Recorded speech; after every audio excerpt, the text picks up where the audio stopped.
I'm going to react to my most viral video here on YouTube, but I'm also going to explain myself because this is a very controversial video, especially by looking at the comments section. I'm so happy right now that it's actually cold in the UK and I'm able to wear a jumper. We had this rogue heat wave the other week and it was awful, and I just wanted autumn to come as soon as humanly possible, and I feel like it's finally here, so I'm happy. This isn't my most viral video of all time. I've got more viral videos on TikTok and Instagram. This video at the time of filming has 5.5 million views, which is the most that any of my videos have ever got on YouTube. And from looking at it, you can kind of see why it may have drawn people in. The top title of the video is "Health does not equal size." If you know my content, you'll know why I say that. But what I don't realise when I'm putting out this content is I don't think it's going to go any further than the people that I usually post to. When I'm creating the videos, I create them for the audience that I normally create for on my Instagram page, which is crossfitters and people within the body acceptance space. And when those two industries kind of collide, you get people that are really into CrossFit for the benefits of fitness and health,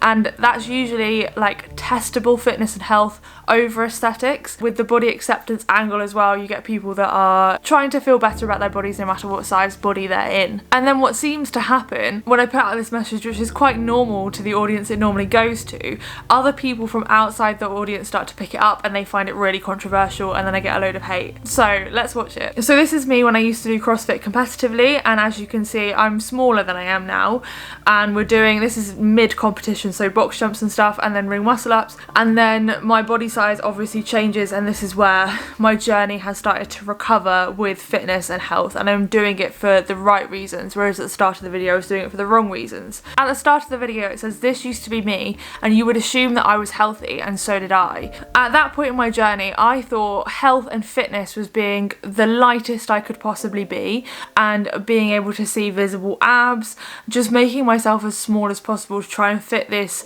beauty standard that is within the fitness industry, that we all look chiseled and ripped, and it's actually nothing to do with like actual fitness. Obviously within CrossFit, fitness is kind of more testable, and they're in a competition. I could tell I was fit, but at certain points I was lacking in energy and really struggling with some of the workouts because I was so massively underfed. And I had an illness, as you can see. I can't say the word because it will get flagged by the algorithm, but I'll put the illness I had on the screen. Obviously because I use the term ED, people don't know exactly what I'm talking about, and in the comments there's a load of horrible people saying that I didn't have one because I didn't look like I was thin enough. Only 6% of people with EDs are underweight. So no, I maybe wasn't that underweight, but I still had the illness I had because that illness is categorized by other things, binging and the other component. And that is something that I was actively doing during those clips in that video. I was massively restricting my food intake. I was probably eating about 1,200 calories a day. I was demonizing lots of different food groups. I was terrified of eating things like rice and pasta and sandwiches. I go on to say there was so many signs that I was unhealthy, but I was ignoring them. Those specific signs obviously you can't get in the space of a 30-second video, but I had chronic stress, issues with my digestive system because of the illness that I had. I'd lost my period and I was experiencing a lot of hormonal issues, and all of those can, like if you're experiencing hormonal issues and losing your period, which is called hypothalamic amenorrhea, that can lead to, I'm not sure if I pronounced that right, that can lead to osteoporosis and infertility. So that could be really, really bad. It's terrible for your health. I was chronically dehydrated because I was trying to keep my weight really low, and that meant I was weighing myself every single morning, checking the scales, and in order to try and make myself feel lighter and therefore more healthy, I was dehydrating myself so the scale weight would come up lower. I was massively over exercising, which was putting a whole load of stress on my body. The stress, either from the stress of over exercising, under eating, and being in a bad state mentally as well, and possibly the illness amongst other things, made me start to lose my hair in places, and I was experiencing a lot of other symptoms, like my skin was sore to touch, which can come with chronic stress. I was burning out super frequently. I felt like I was just really miserable a lot of the time, and I was putting on this front that appeared like I was happy and I was thriving because I was finally in a thinner body, and I thought that should make me healthy and happy, so I was trying to act like it, and I was trying to force this positivity, but that wasn't true. I wasn't happy. I was massively restricting. I couldn't socialise in so many different ways because food would be present, and then sometimes when I did socialise, like if I went to eat with my family, I would massively overeat and then restrict my food or do the other behaviour to make up for it, or I would massively overexercise and do like 2 sessions in the gym the next day. In fact, a lot of my days were like double days in the gym, and I was really pushing myself to get better at my sport, but also just to make myself as light as humanly possible. In the next part of the video, I start to talk about how I gained weight and how that was much better for my health. And this is when I started to repair my relationship with food, trying to introduce some of the foods that I'd been avoiding, so things like carbohydrates, bread, pasta, the things that I'd massively demonized, while still trying to have a healthy, balanced diet. I also changed my relationship with exercise, and I reduced the amount of exercise that I was doing.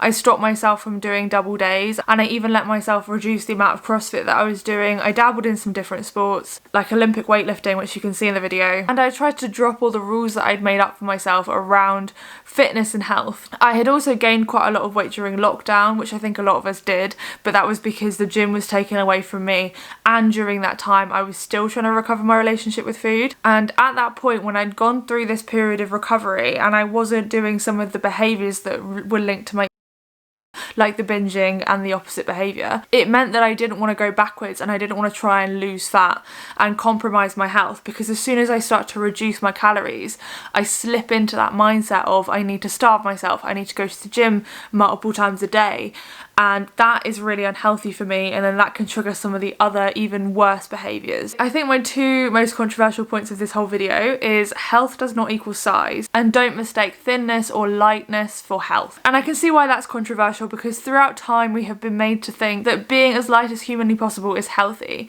but that simply isn't true. Not only do the studies show that, I'll put one up on the screen, and there's loads more coming up. There's even more saying that the healthiest BMI now is not in fact a healthy weight, but it's actually slightly overweight. But health is so individual for everybody, and for me, being at a heavier weight, that is way healthier when I have also recovered my relationship with exercise and recovered my relationship with food, than being thin, massively restricting, doing really dangerous behaviours. And also during that time I was binge drinking, I was doing a lot of stuff that was really bad for my health, and I don't even drink anymore. My diet is a hell of a lot healthier than it used to be, even in those pictures, because when I was restricting all of my food, I couldn't eat stuff like salads or things that had like a variety of like micro and macronutrients in them, because that would involve weighing multiple different types of food. People with that specific illness and some of the other related ones, we end up also restricting nutrients, because when you're weighing out your food, demonizing foods that have sugars in them, you stop eating things like fruit. Like at a certain stage I was so strict on my carbohydrate intake that I was trying to stay under 20 grams of carbs a day, which meant the only vegetables I could eat were lettuce, onions, and maybe red peppers. I mean, all colours of peppers, but peppers. And that was it. Like broccoli, carrots, swede, all of that was just a no, because it had too many carbohydrates in it. I certainly couldn't eat fruit because I was terrified of the amount of sugar that was in fruit. So my diet was very limited, not only in calories but also in nutrients. And I obviously spoke about the dehydration as well, and often when I'm in that kind of mindset, I'm punishing myself and I dehydrate myself as well as part of that. It's like a self-punishment thing. So there were so many different ways where I was unhealthy, and people, just because they're so brainwashed by the way society thinks that someone that is thin and has abs must be healthy, they can't possibly comprehend that I could be healthier and happier in a larger body. And it's just factual. Even by medical standards, like my heart rate now is lower than it was then. Back then I was going to the doctors because I had blood pressure that was so low I was nearly passing out. I was having issues with my sodium, which is really common with the illness. I was having kidney issues because of my really high protein intake and probably the dehydration, and a load of the functions in my body had just completely shut off. My digestion was obviously terrible. I had loads of issues, and I was going to the doctor a fair amount because all of these random things kept happening, and I was just having all these problems with my hormones. It was just bad. And now I don't have any of those issues at all. I have health checks like every 6 months to a year because I've got bipolar disorder, and I get prescribed medication that I take on a PRN basis for that,